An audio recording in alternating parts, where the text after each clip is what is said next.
Story of My Life by Helen Keller. Read by Maria User in London, England. Chapter 4.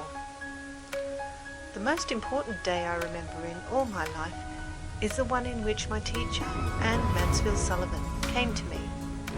I am filled with wonder when I consider the immeasurable contrast between the two lives which it connects. It was the 3rd of March, 1887, 3 months before I was 7 years old. On the afternoon of that eventful day, I stood on the porch, dumb, expectant. I guessed vaguely from my mother's signs and from her hurrying to and fro in the house that something unusual was about to happen. So I went to the door and waited on the steps. The afternoon sun penetrated the massive honeysuckle that covered the porch and fell on my upturned face. My fingers lingered almost unconsciously on the familiar leaves and blossoms which had just come forth to greet the sweet southern spring.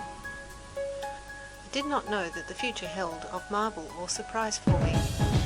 Anger and bitterness had preyed on me continually for weeks, and a deep languor had succeeded this passionate struggle.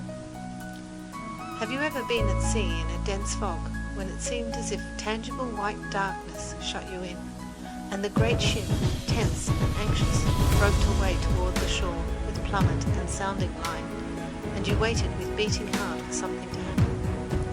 I was like that ship before my education began, only I was without compass or sounding line, and had no way of knowing how near the harbour was. Light, give me light, was the wordless cry of my soul, and the light of love shone on me in that very hour. I felt approaching footsteps. I stretched out my hand, as I supposed to my mother. Someone took it, and I was caught up and held close in the arms of her who had come to reveal all things to me, more than all things else, to love me. The morning after my teacher came, she led me into her room and gave me a doll. The little blind children at the Perkins Institution had sent it, and Laura Bridgman had dressed it. But I did not know this until afterward.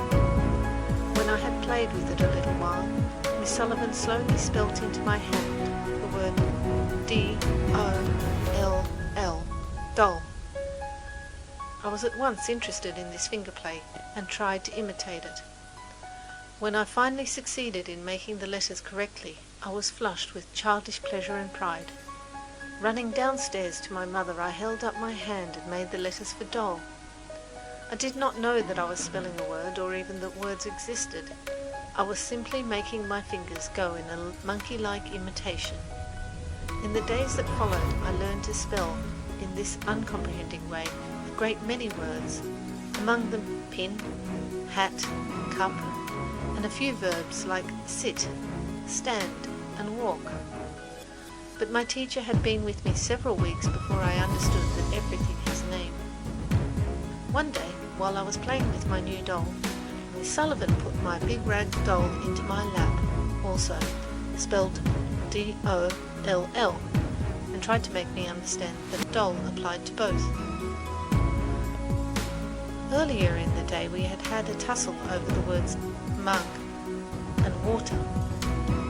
Miss Sullivan had tried to impress upon me that M-U-G is mug, and that W-A-T-E-R is water, but I persisted in confounding the two.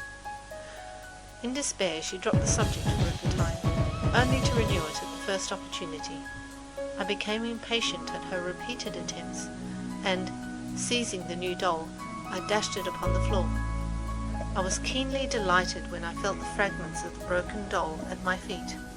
Neither sorrow nor regret followed my passionate outburst. I had not loved the doll. In the still, dark world in which I lived, there was no strong sentiment or tenderness. I felt my teacher sweep the fragments to one side of the hearth, and I had a sense of satisfaction that the cause of my discomfort was removed. She brought me my hat, and I knew I was going outside into the warm sunshine. This thought, if a wordless sensation may be called a thought, made me hop and skip with pleasure. We walked down the path to the well house, attracted by the fragrance of the honeysuckle, with which it was covered. Someone was drawing water, and my teacher placed my hand under the spout. As the cool stream gushed over one hand, she spelt into the other the word water, first slowly, then rapidly. I stood still, my whole attention fixed upon the motions of her fingers. Suddenly, I felt a mystic consciousness, as of something forgotten, a thrill of returning thought, and somehow the mystery of language was revealed to me. I knew then that W-A-T-E-R meant the wonderful cool something that was flowing over my hand. That living world awakened my soul, gave it life, hope, joy, set it free. There were barriers still, it is true, but barriers could in time be swept away. I left the well house eager to learn. Everything had a name, and each name gave birth to a new thought. As we returned to the house, every object which I touched seemed to quiver with life.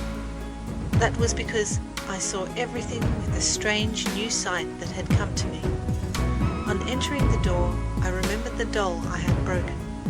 I felt my way to the hearth and picked up the pieces.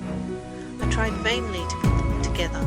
Then my eyes filled with tears, for I realized what I had done, and for the first time I felt repentance and sorrow.